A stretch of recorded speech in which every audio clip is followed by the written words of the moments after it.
একটা সেলাই মেশিন আছে জানো, আমি সেলাই মেশিনটা না, সেলাই মেশিনটা দেখো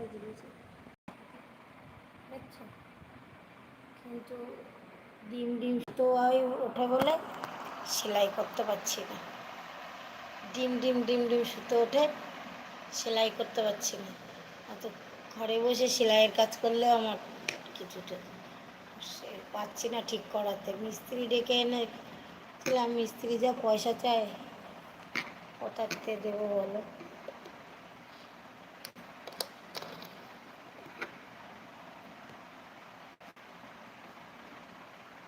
সুতো ওঠে না, ঠিক আছে, সুইটা লাগানো আছে, সুতোর কুটিটা